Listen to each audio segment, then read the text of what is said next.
Hi everyone, my name's Tori Lynch, and today we're here with the head coach of the Narragansett Lightning Catchers, Dominic Serini. How are you today? I'm good. Yourself? Very good. So I just have a few questions to ask you about the upcoming season. The first one we have is, are you going to implement any new strategies or tactics that differ from the previous season? Well, I think going into new season, we definitely need to bring out some new strategies to help us get further than we did last season. We were working together, but we didn't really click just yet, and I think that's going to be a huge part in this upcoming season. Awesome. How do you plan on developing the new team? I think everyone kind of knows everyone already, but in order to really develop the team, we got to bond more together. We got to do more things together, more practices. It's really building that team chemistry, which is going to make us stronger and differentiate between us and other teams. So after the heartbreak of missing out on the playoffs last year, what should we expect from you guys this season? I would expect a lot of drive and a lot of just hustle out of our team, because it was heartbreaking the way our season ended last year, but we're on the rebound. We've really put in the work in the off season, and we're really expected to come out and put on a show for everyone this year. So how do you stand out from other coaches in the league, and how will this affect the team as a whole? I think I stand out because no one's really seen a coach like me. I communicate with my players very well. I like to get to know them on a one-on-one basis, which means I can push them harder. I know their limits, but at the end of the day, I have a strong bond between my players, which I like to think other coaches and players don't really have that connection, which could lead us to having a better season and just overall meeting more of our goals. So Dom, what's your coaching philosophy? My philosophy is I'm very much the cooperative style. I don't want to take too much command of my players, but I also don't want to just throw the ball out there and let them act for themselves.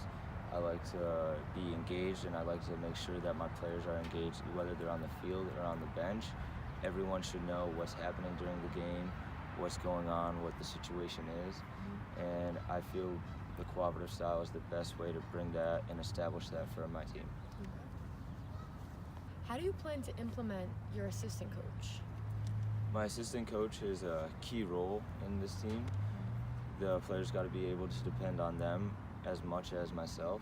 So I believe having the assistant coach be on that one-on-one basis the same way I would like to will be huge, because that way the players have two people they can depend on, two people they can look forward to. It's not just me leading, there's a group of us, and we all want to set the best example, and I believe the best way to do that is to get the assistant coaches involved as much as possible.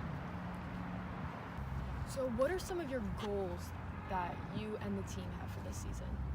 For us, we really want to have a pass rate of at least 80% of all completions. We want to really make sure we're moving the ball. We want to make tournament. That's our overall goal. But then we don't want to just make it. Once we're there, we also expect to win. We're going to put in the hustle, the drive. We have little goals, but then our overall goal is to win the last game of the season. We want to be the one holding up the trophy at the end. What gives you the qualifications to coach a Division III soccer team like the Lightning Catchers? Well, I grew up around sports. I've been playing since I was around 4. Soccer, baseball, any sport, but soccer, there's something different about it. I've learned how to play. It brings people together, and it's one-of-a-kind sport that I personally played and have spent a lot of time working around other kids trying to teach them from the youth league, and I feel growing into this new career as a coach for the Lightning Catchers, you will really see my passion for the game, and not only mine, but the players as well. What experience did you have before coming to the Lightning Catchers? Well, before the Lightning Catchers, I was a high school coach over at St. Mary's in Westfield, and we had a pretty good season. We started off rough, but then as the years progressed, we were able to stick to a 4-year plan, and from there we were able to be back-to-back defending champs, and we really set a great culture over there for the team, where the assistant coach was now able to take over, and they're having a great year as well over there. So I know that there's a lot of different coaches out there that have different techniques in bringing new recruits in, but what is your technique?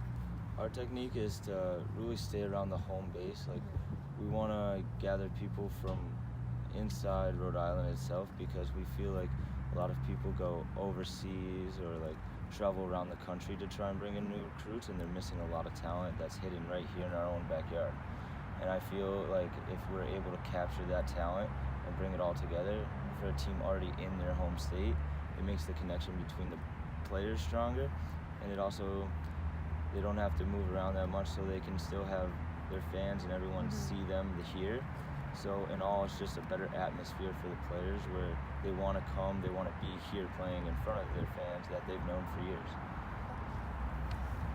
Was there anything you would like to lead off with before I let you go? Well, one of my favorite quotes is from Vince Lombardi, and he said, the difference between a successful person and an unsuccessful person isn't the lack of strength, the lack of skill, but the lack of effort. Everything in life comes down to effort, and for me that hit me personally. We all, like, if you want to be successful in anything you like, you gotta put in the effort, you gotta have the will to go through the hard times and then find the light at the end of the tunnel. I love that. Thank you, Dominic, again for meeting with me today here in Narragansett. We're looking for big things from you guys this season, and I can't wait to see what the outcomes you and your players have. Thank you.